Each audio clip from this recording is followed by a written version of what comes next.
minimum of 20 billion US dollars relating to our various sectors of economy in the nation, which is about 5.7% of our GDP. By partnering with trade unions, we can tap into that expertise. That is the tip of the iceberg. In our Let's Talk segment, where the Nigeria Labour Congress and the Trade Union Congress of Nigeria have unveiled a labor migration governance policy.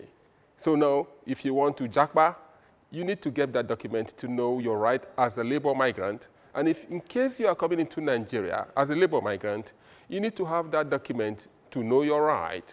I want to assure you that the association has remained consistent in opposing the plan by the federal government to auction the colleges to the highest bidder. Also in our Let's Talk segment, the Association of Senior Civil Servants of Nigeria, an affiliate of the Trade Union Congress of Nigeria, are excited over certain policies of government regarding their welfare. But there's one issue that bothers them: a planned sale of some schools. Welcome to your #1 labor program from Africa to the rest of the world, the Tripartite. I am your host, Abulu Osemahu.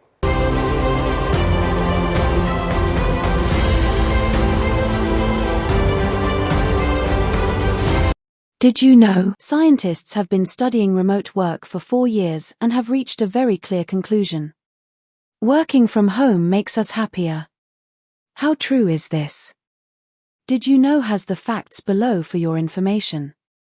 A 4-year Australian study has shed new light on one of the biggest workplace shifts of our time: working from home. Starting before the pandemic and continuing through the years that followed, researchers from the University of South Australia tracked how teleworking impacts employees' daily lives. Their findings are clear: when it's a choice rather than an obligation, remote work significantly boosts happiness, health, and overall well-being. The real benefits of working from home. The pandemic acted as an accelerator, forcing millions into telework almost overnight. What many considered a temporary adjustment soon turned into a lifestyle change. This research, unique because it began before COVID-19 followed. Australian workers across 4 years, offering an unusually comprehensive view of telework's long-term effects. While not without its challenges, the data strongly suggest that remote work can be a powerful tool for creating healthier, more balanced lives. More sleep, less stress. One of the most immediate effects of working from home was better sleep. On average, remote workers gained an extra 30 minutes of rest per night. Considering that Australians used to spend around 4.5 hours a week commuting, this isn't surprising. Long commutes have long been linked to poor mental health and higher stress levels. By eliminating or reducing these daily journeys, employees experienced more energy, less fatigue, and greater peace of mind. Although researchers noted a slight uptick in alcohol consumption during the early months of lockdowns, the overall trend was overwhelmingly positive, with clear improvements in mental well-being. The time-saving equation. The time saved from not commuting proved to be invaluable. Some workers used it to get ahead on projects or manage household responsibilities, while others invested it in family care.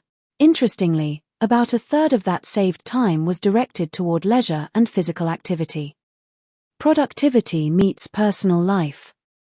This balance between productivity and personal enrichment shows that remote work doesn't simply give back hours, it redistributes them in healthier ways. Similar studies in Spain even suggest that teleworkers effectively gain up to 10 extra days of free time per year, time that can reduce sedentary behavior and improve overall health. Solution. It won't suit every job, industry, or personality. Instead, it should be seen as one option within a more flexible, inclusive work environment.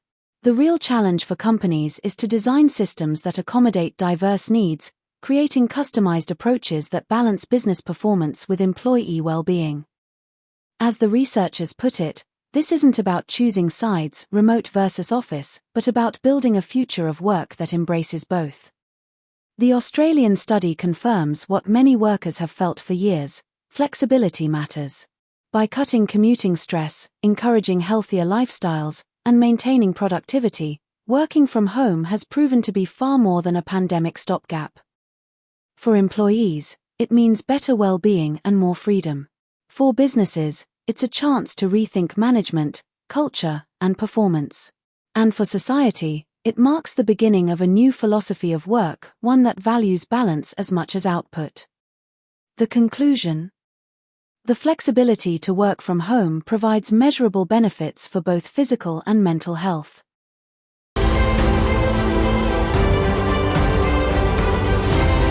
Did you know?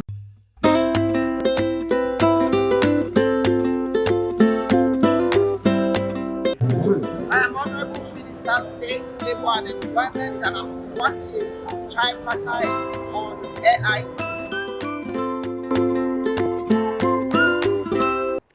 Welcome back. As we told you in our opening, let's take you straight to where the Nigeria Labour Congress and the Trade Union Congress have unveiled a labor migration governance policy. It is a policy that is the governance framework for trade unions' engagement in migration governance in Nigeria, particularly labor migration.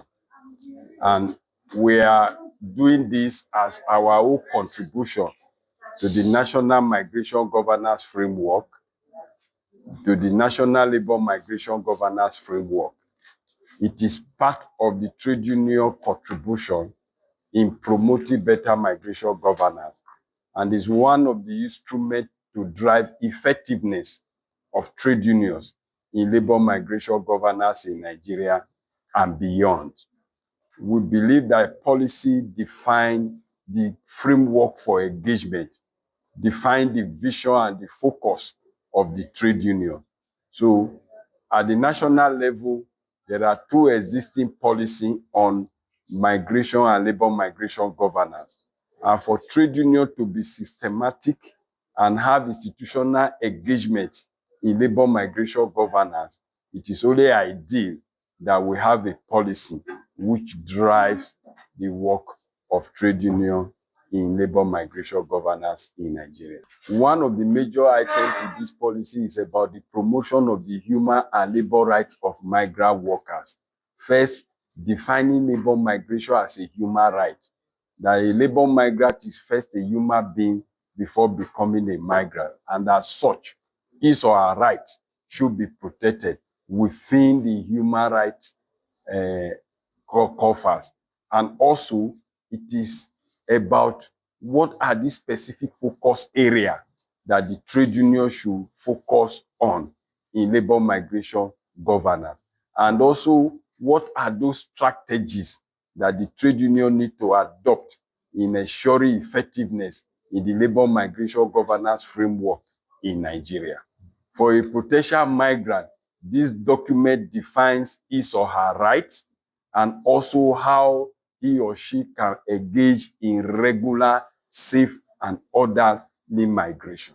For the trade union, this document defines our scope of operation and our mode of operation, especially in the area of collaboration with other trade unions, and what is expected of us in promoting the human and labor rights of migrant workers, including organizing migrant workers into our trade union. For the employers, they should ensure that migration issues are part of the collective bargaining issues. Employers should ensure that the migrant workers are protected and that the whole concept of fair recruitment and decent work is applicable to all workers, irrespective of their migratory status. For government, as the coordinating agency, it is the responsibility of the government to ensure that all stakeholders play according to the rules. It is the responsibility of the government to ensure that the benefit of labor migration is excessively harnessed, and also labor migration and migration issues should be mainstreamed into our government agenda. Do you know that the Association of Senior Civil Servants of Nigeria are not happy that the government plan to sell the famous King's College? It is a tale of joy that gratuity to public service employee has been restored and will begin to be paid in January 2026. More than 10 years after which was tough for no justifiable reason. As you all know, the association has presented several memos to the Joint National Public Service Negotiating Council and letters to the Presidency over the years, stressing the need for payment of gratuity to public servants to be restored since it has stopped in 2024 after the Pension Reform Act was enacted. It is in response to this pressure by our union that payment of gratuity has now been restored. I want to assure you that the association will continue to monitor development to see that payment of gratuity to public service employees is restored as government has announced.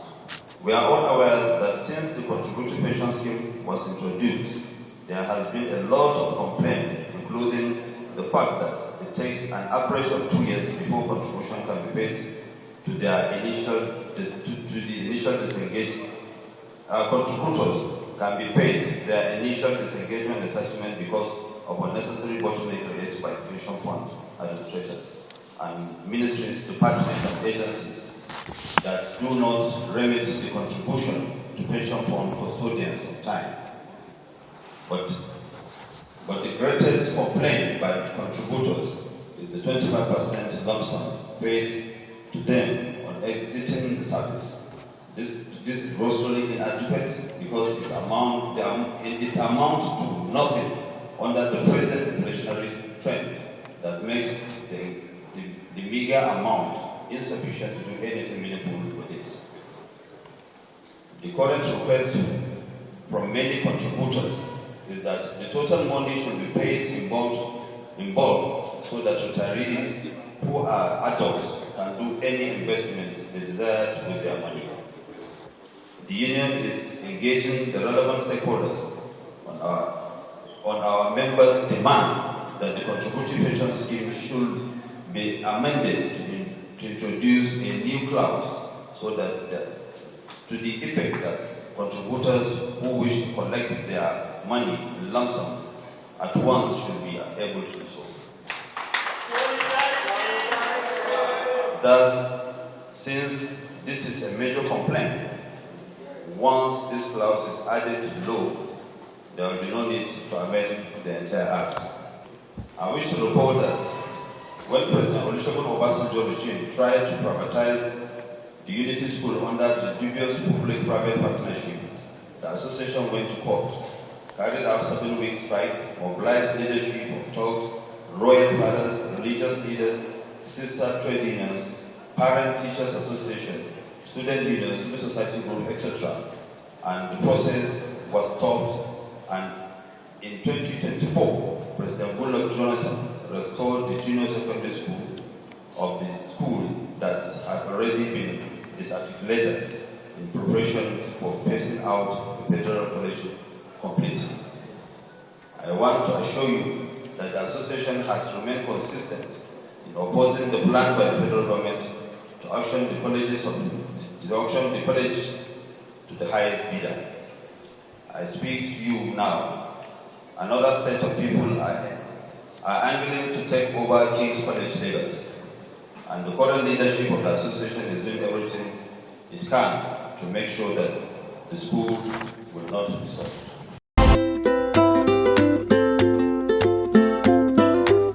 I am Comrade Festus Osifo, President Pengasan, President TUC.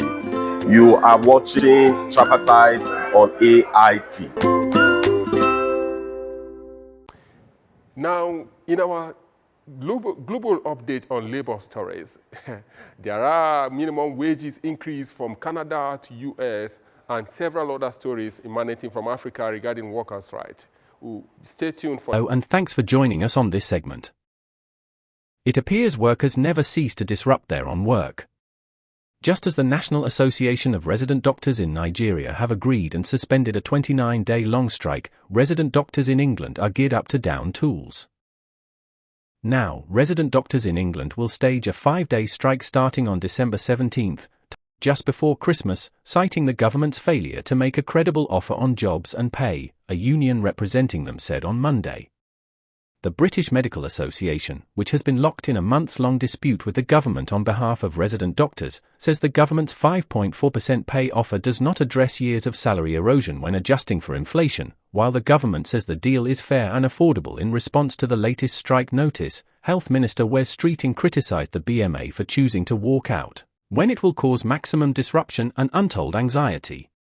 These strikes are in no one's interest and there is no moral justification for them, he said in a statement released by his department, adding that the government was open to talks. Amidst all these, the Joint Health Sector Union, made up of 4 broad health workers groups in Nigerian hospitals, remain on strike for the 3rd week running. Members of the Joint Health Sector Unions include pharmacists, laboratory scientists and technicians, mortuary attendants, medical record, among others. The Nigeria's Federal Ministry of Labour and Employment has launched the OneGov Enterprise Content Management System (ECM), a digital solution designed to transform internal processes by improving how documents and records are created, managed, stored and retrieved. Launching the program, the Minister of Labour and Employment, Dr. Mohammed Dingyadi, said the process would enable the organisation to digitize key documents, streamline workflows, reduce delays, and foster a more responsive and coordinated administrative environment. According to him, the event marks an important step in the ministry's journey toward modernization, digital transformation, and improved service delivery.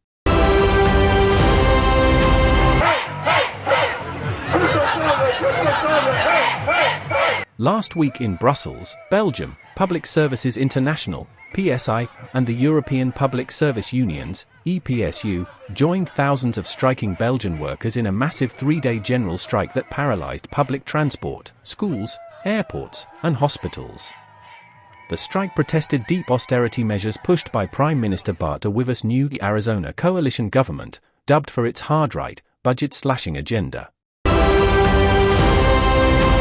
Saudi Arabia's Ministry of Human Resources and Social Development, HRSD, has released a draft code of appearance and conduct, introducing clear workplace attire and behavior standards for employees across the public sector, private companies, and non-profit organizations. The ministry opened the draft for public consultation on November 25, 2025, with feedback invited until December 25, 2025. The proposed regulation aims to establish uniform standards that regulate dress and behavior in the work environment and to help preserve national identity within a diverse labor market. It lays out expectations for how employees should present themselves while duty, participating in official events or appearing in media on behalf of their organization. According to Times of India publishers, the draft regulation defines specific attire requirements for Saudi and non-Saudi employees.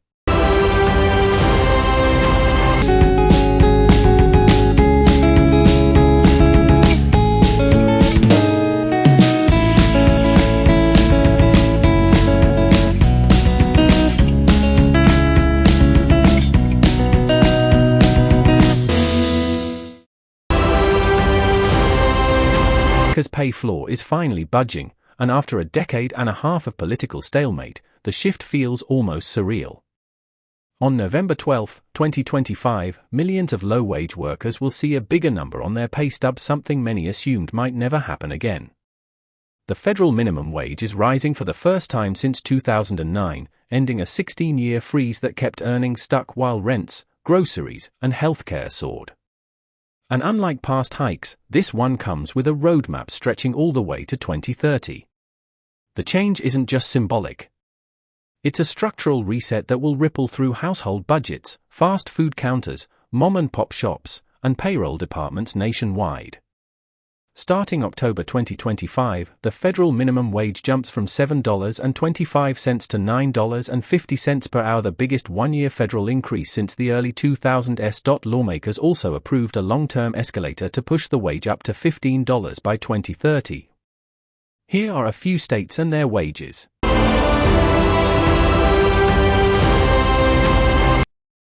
Canada has updated its work permit extension rules to make the process faster and more accessible. The changes include quicker processing times and expanded eligibility for workers who want to stay in the country longer. One major improvement is that applicants can now submit their renewal applications up to 6 months before their current permit expires. This gives workers more time to prepare their documents and reduces the stress of last-minute applications. The extra time also helps prevent gaps in work authorization. The new system connects directly with the Immigration, Refugees and Citizenship Canada (IRCC) online platform. This means applicants can upload their documents and check their application status through the internet without needing to visit an office or send physical paperwork. According to St. George, Kansas, the Canada Work Permit Extension 2025 provides more flexibility for international workers and employers throughout the country. The shift to digital systems and early submission options makes the renewal process more efficient and transparent. Applicants must verify all eligibility requirements and update their employer information through the official IRCC portal to ensure smooth processing. The International Labour Organization (ILO), under the framework of its European Union (EU) funded Ship to Shore Right Southeast Asia and Protect programs, has played a vital role in supporting Cambodian migrant workers returning from Thailand during the recent border conflict. More than 6,700 migrant workers coming home to Banti Meanchi, Koh Kong, Tokyo, Kampong Speu, Kampong Cham, and Siem Reap have been provided with emergency information and services, the majority of whom were women. Tensions increased following military confrontations on the Cambodia-Thailand border in late May 2025. The situation escalated into armed conflict on the 24th of July 2025, triggering the return of hundreds of thousands of migrants to Cambodia. In response to this emergency, the ILO quickly adapted its programming. Through its partnerships with 6 civil society organizations and trade unions, the ILO provided essential information about local employment opportunities, labor rights, and safe migration to returnees at border checkpoints. The African Regional Organization of the International Trade Union Confederation, ITUC Africa, firmly denounces the coup in the Republic of Guinea-Bissau. It said in a statement signed by its General Secretary, Joel Odeji, that the forceful and unconstitutional overthrow of a legitimate government is a grave assault on democracy, peace, and the rights and freedoms of workers and citizens. African workers say the people of Guinea-Bissau deserve stability and leadership rooted in democratic legitimacy, not military adventurism. The workers say they recognize that the increasing frequency of coups across the continent reflects public frustration with leaders who fail to deliver on the promises of democracy. And that would be all we have this time. See you next time.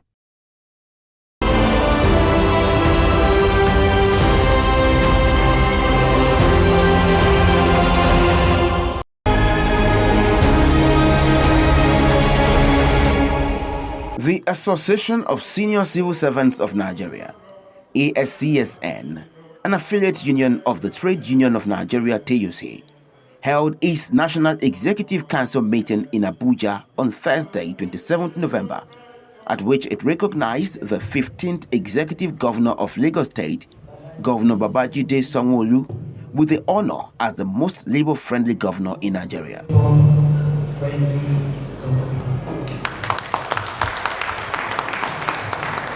Congratulations, the most labor-friendly governor of the world, awarded to the executive. Also honored by the union is Mrs Patience Onyekunle, the Permanent Secretary, Service Welfare, Office of the Head of Federal Civil Service of the Federation. Congratulations. On the list is an economist and the Executive Chairman, FIRS, Mr. Zacch Adedeji.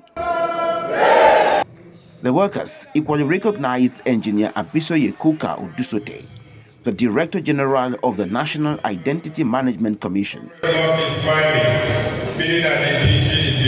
as well as Edeh Onimisi, the Director of Literacy and Development at the National Commission for Mass Literacy, Adult and Non-Formal Education. Chief Comrade Odoba Abel Oche, a retired administrator, also got a recognition.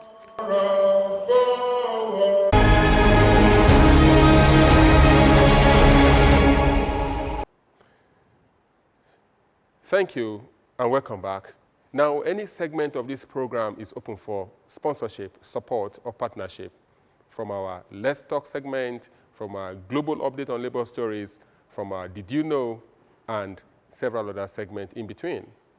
Follow us on our socials at the Tripartite TV, and on TikTok, and YouTube, Facebook, and all other platforms. Thank you for investing your time with us on The Tripartite. Let's do this next time. I am your host,